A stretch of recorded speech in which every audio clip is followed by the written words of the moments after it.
Cousins. Excuse the bouncing of the video. I kind of just sat it on the tripod, so it bounces every here and there. But this video is really to address the questions that I've been receiving. So many questions about how or why I decided to become a dancer. And yeah, that's what this video is about. So I started dancing in 2013, the beginning of 2013. I initially, like, the final straw for me to make that decision was the fact that I had all of these bills coming in and I didn't really have the money to afford them. I had went on ahead after I graduated high school. I had got me a car. I had gotten I had to get car insurance. I wanted to move out and get an apartment. I had a dog that I had got my senior year of high school. I wanted to go out and hang with my friends. It was a lot of stuff that I wanted to do that I was not able to afford at the time because I didn't have the money. And then my mom I'm the second oldest of 6 children. So it was 4 other siblings under me that she still had to support. So after you get out of high school, like, once you're of age to start working, you should start working. That's how my household was. Like, nobody was gonna be baby all the way throughout high school and college. Nobody was gonna be coddled. You know, you had to grow up. So I had got a job at 16 and I started working the job. These jobs was paying like $7.25 an hour. That was minimum wage out here. Like, it was nothing. So $7.25 an hour, you work 40 hours a week, you're roughly not even making, like, you're not making any money for real, especially not to be able to afford certain things. So I worked a $7.25 an hour job my whole, like, the whole time, from the time when I was 16 to the time I turned like 18. By the time I turned 18, I ended up working at Victoria's Secret, and there I was getting $9.25, so it was like $2 extra. Nothing major though, nothing to be able to really support the type of lifestyle that I wanted to live. I had friends around me whose parents were spoiling them. Parents were kind of just buying them all types of designer stuff. Hell, they were buying designer stuff. Certain people were dibbling, dabbling in their own stuff. I don't know what they were doing, but they were able to afford things that I couldn't afford. And I just used to kind of become envious of it. And I remember my mom always saying, like, don't be envious of what people have because you never know what it took for them to get that stuff. So I had to kind of like fight that battle within myself in order for me to, like, you don't got to be envious. You can work hard and you can get it. You can get it too. They not no different from you. How they got it is how they got it. Now, you'll get it in due time. And that's what my mom always used to tell me. So being that I was the second oldest of 6 children, again, we ain't getting, she's not spoiling us. Like, we get things, but it's going to be like for Christmas. We'll get a big lump sum of things, but it's not nothing that's going to be given to us all throughout the year. So after my junior year of high school, I decided to pick up and leave, and I moved to Cali with my dad. When I got to Cali, y'all, that was a different ball game. I went from having my own room, my mom cooking every day. I'm around siblings, you know, I have a whole ton of friends from high school and stuff. And then, you know, I walk into a situation in Cali where my dad is by himself raising 2 twin girls. He won sole custody of them. They are 8 around that time. I think they're about 8 years old. He won sole custody of 2 twin girls, and then my brothers were both living with him. And I had left Atlanta because I kept getting into like little drama and stuff. I had left and I moved with my dad. When I got with my dad, y'all, the second day that I touched down, now mind you, I got a one-way ticket because I'm gonna do my senior year of high school there. I got a one-way ticket to Cali. I arrive in Cali. First thing I noticed, you know, like, the house is in shambles. Like, it's a house full of boys and then these 2 little girls. Like, it's just really not a female house. Like, it's really disgusting in there.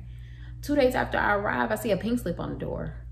I don't know what that means. I didn't even read it. I just kind of picked it up off the door and I gave it to my dad. I wasn't really sure what that was. I didn't really care. So I gave it to him and I noticed like his shift in his behavior. So I didn't really ask any questions. I just kind of like watched his mannerisms, and I was just like, okay, whatever. I shrugged it off, went to school, you know, did what I had to do. go to school, do my work, come home. He was working in LA at the time, so he couldn't pick us up from school. He could drop us off on his way into work, but he couldn't pick us up, so we had to walk home. So I kind of went from living in Atlanta to living in Atlanta, not really having to want for anything, actually being able to enjoy being a child still.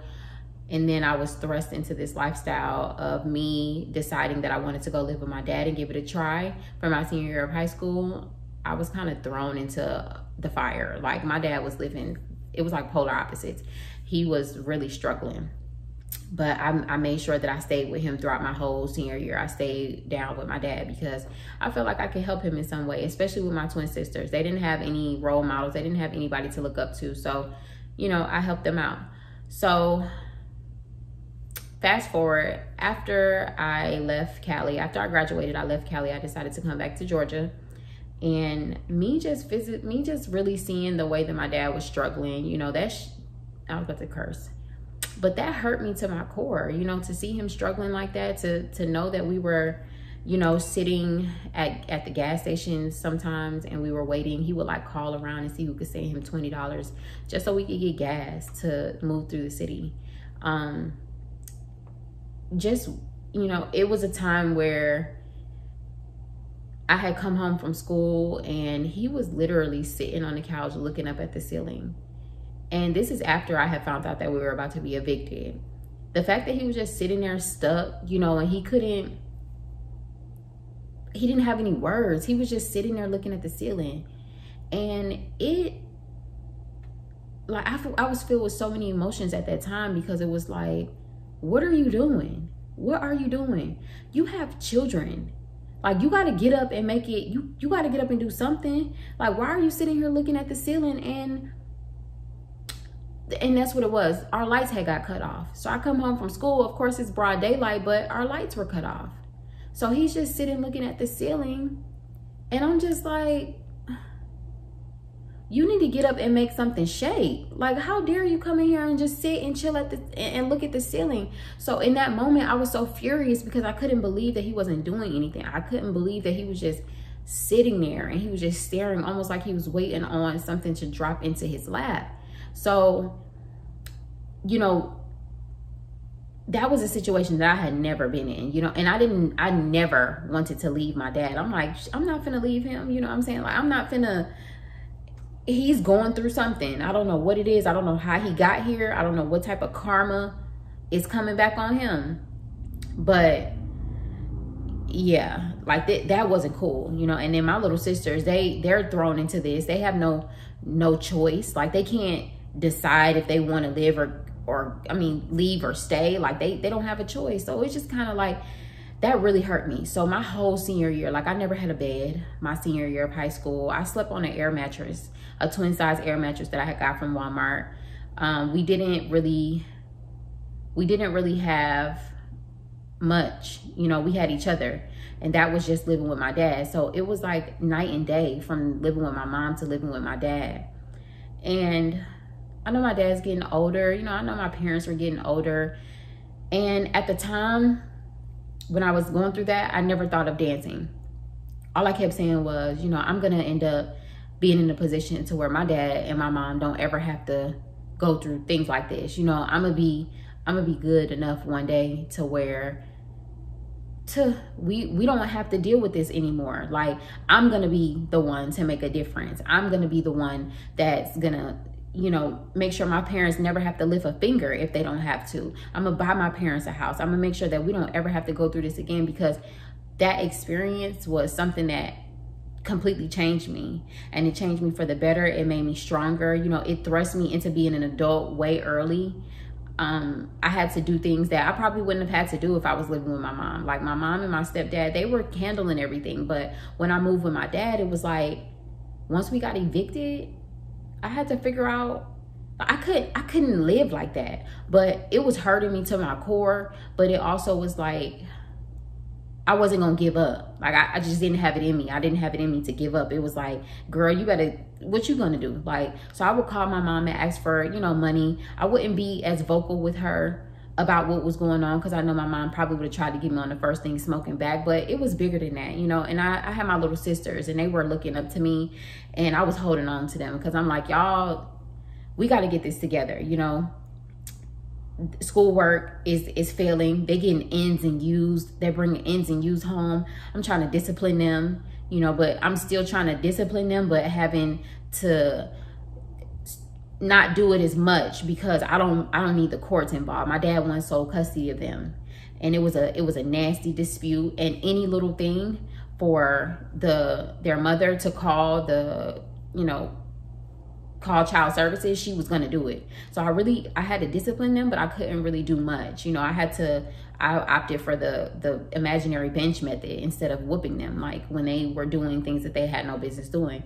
But it was like my dad was going through so much that he couldn't even discipline them properly. He couldn't even structure them properly. They just really didn't know what they were doing. Like, it was just a lot. So after we had got evicted, we had to stay next door with a lady. I forgot her name. I don't remember her name anymore. I kind of tried to block some of those things out of my memory. But I don't remember her name. But she let us stay. Only the girls could stay. So it was just me and my twin sisters that could stay. My dad and my two brothers, they had to stay next door in the house that we just got kicked out of. They squatted in there. And yeah, they woke up every morning and they got to come in and wash their face and brush their teeth, but they couldn't spend the night. And we all washed our face, brushed our teeth, and we went to school like nothing happened.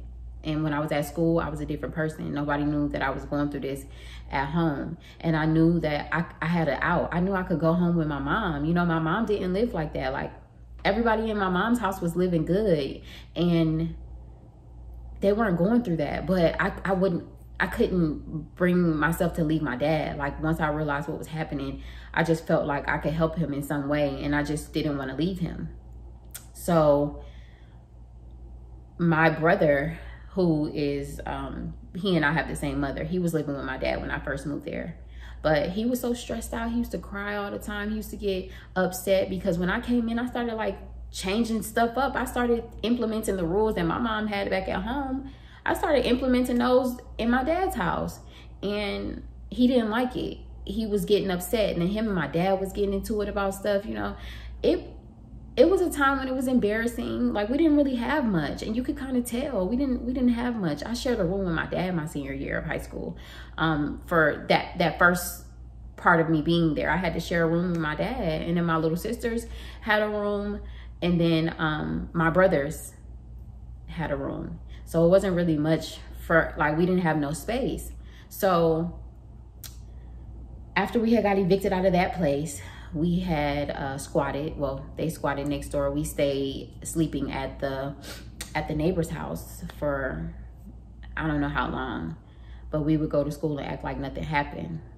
I ended up meeting this boy, and that was like my safe haven. I was new in the school, you know, and I ended up meeting this boy, and I kind of just held on to him. Like, so yeah, that's that. But shortly after I came, my brother, that me and my mom, we have the same mom, he left me, y'all. He dipped on me. He went back home with my mom. So it was like I came and he left. So we kind of like did like this.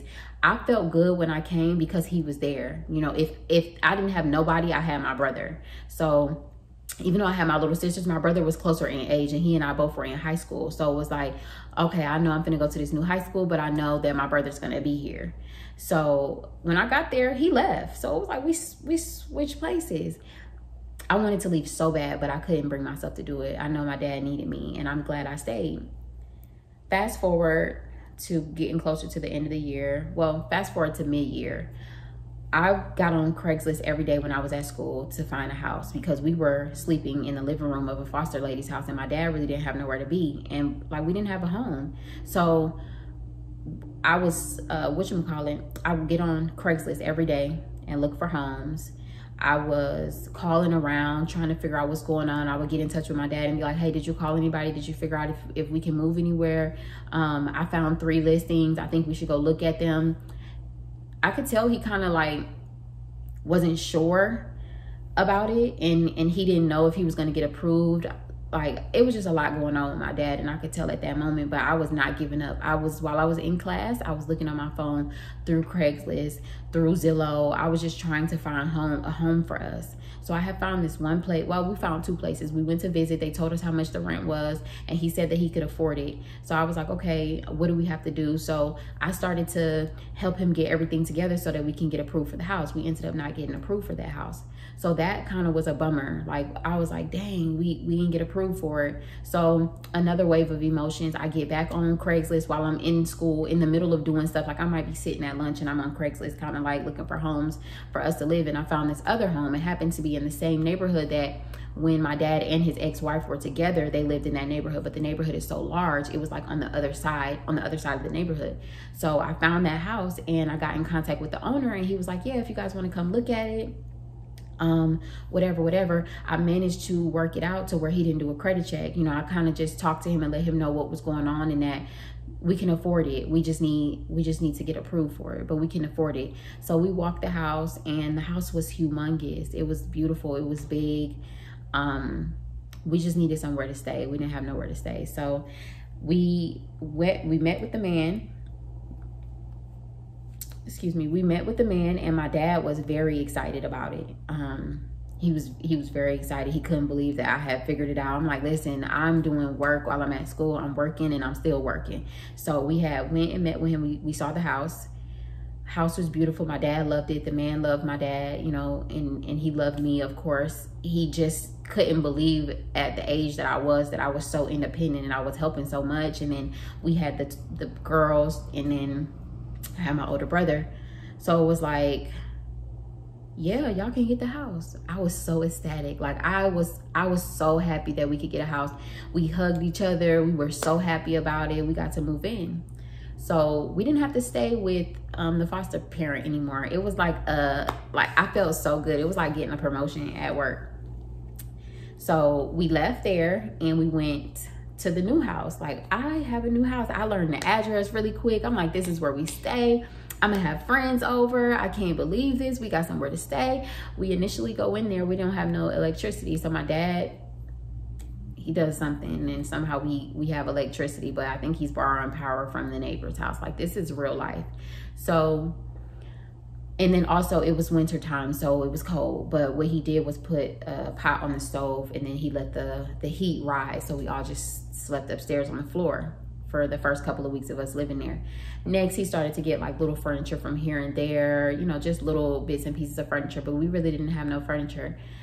My little sisters had a bed and a TV. My dad had a bed and a TV. His room was probably the most furnished, but I didn't have any furniture. I stayed on a twin size mattress, an air mattress, and I had a chase in my room, but that's it. Like, I didn't have a TV. I didn't have a dresser. I didn't have any of that. I just had me, myself, and I in a twin bed.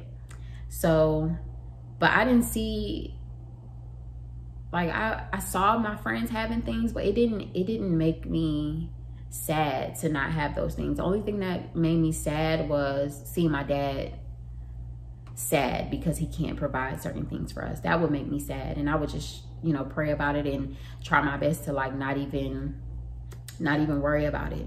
So fast forward to me getting ready to graduate. I had been dealing with the guy that I was in high school, my little high school sweetheart, my senior love.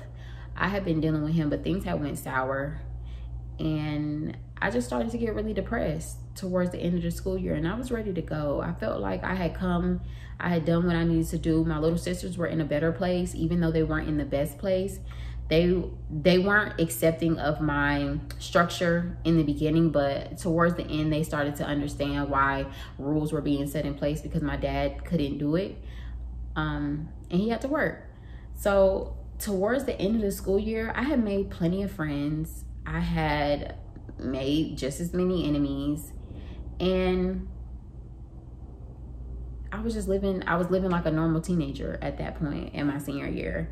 But the relationship that I had with the guy, it ended so sour, and it was a big blow up, y'all. I'm talking about a really big one, and I will tell y'all about that later. But it ended really bad, And the one thing that kept me going throughout all the stuff that my dad was dealing with, the one thing that had kept me going was my boyfriend at the time. Like, anytime something was wrong, I could just go to his house and I'll just decompress and I'll just be up under him. And I felt the love. Even though I felt the love from my dad, it was just, he was stressed out and he was stressing me out. And I just didn't want to be stressed out every day. So I would just run away and I would go over there with him. And yeah.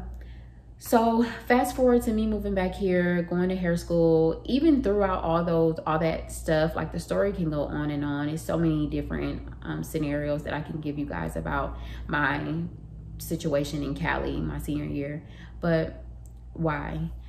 All in all, life was not peachy when I was living in LA. It was not grand. It was definitely a struggle, and I don't ever want to see any of my family members going through that again. I don't ever want to stay and watch while that happens. And I told myself that I'm going to be the one to make a difference somehow, some way. That's what I'm going to do, because that hurt me to my core to see him like that, to see him damn near give up. Like, you're not giving up. We're not doing that. So fast forward, when I came here, when I moved back to Atlanta in July, I had to go because I was withering away. I had 2 panic attacks, anxiety attacks. I had no clue what those were like. I didn't even know what I was going through when I was going through it. I just couldn't, like, something was happening within my body. I got rushed to the hospital twice and I had to go. I was 98 pounds. I was a stick figure. Like, I was losing weight. I wouldn't eat. I couldn't sleep.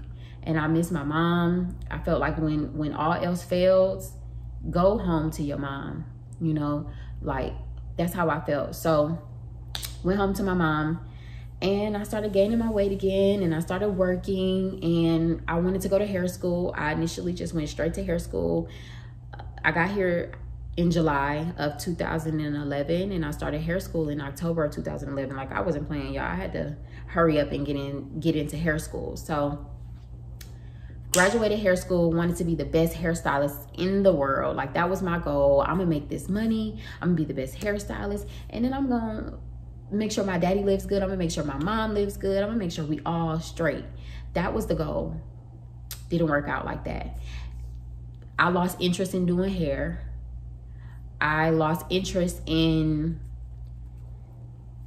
that field altogether. Like, I didn't want to stand behind the chair anymore. I felt like I had done that enough, and it just wasn't intriguing to me anymore. So I had a friend that I went to high school with, and I kept hearing that she was dancing, but I didn't know for sure. Like, we only spoke in high school. When I was my junior year, like freshman, sophomore, junior year, I knew her throughout then because she lives here. So I was hearing that she was dancing ever since I had got back. I was like, no, she's not. She would not do that, because back then, like, dancing, I wouldn't say it's praised now, but it's not frowned upon. Well, everybody doesn't frown upon it. Like, certain people frown upon it, but the women that do it, their husbands be all up and through the club. Anyways, so I was hearing that she was dancing and stuff, but I didn't know for sure. But I was never gonna ask her, because I'm like, 9 times out of 10 back then, when you were dancing, you didn't want people to know. It was kind of like a silent thing. Like, your family don't know, nobody knows. So when I heard that, I was just like, oh, taking your clothes off for money. Oh my gosh, like, how do you do that? I wouldn't say that I thought it was degrading. I just didn't know how people had the balls to do it. I'm just like, no, I'm not taking my clothes off for nobody. Oh my gosh, no. Like, how do you do that? How? Like, what the heck? What do people do? Like, do they look at you? Do they just stare at you? Like, do they touch you? Like, I'm confused. So all of those questions I kind of just had in my head. I never said anything about. Fast forward, the same girl that I'm talking about, she came to get her hair done by me one time. And while I was doing her hair, we were having a conversation. It was me, her, and then my friend Sarah. We were having a conversation. Sarah is a fake name, by the way. I just don't want to say her real name. While we were talking, I didn't ask her. She volunteered the information about her being a dancer. So I was like, okay, so what happens in the club? She was like, well, Monday I just danced for Rihanna. We made $2,500. I'm like, come again? I didn't hear you right. how much? She was like, 2,500.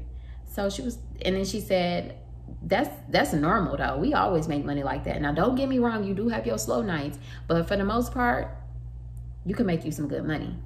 So I was like, so what do you have to do? So she tells me everything, you know, she tells me the rundown of the club and how girls can get catty and all of this stuff. And I'm just like, okay, all right, I can deal with that. I can deal with catty. I deal with catty all the time. The wheels are spinning in my head because I'm like, ooh, do I want to do it? Do I want to do it? I mean, that would change my life. That would get me some money. That would, you know, help me out just in case my dad ever needed anything. I could pay.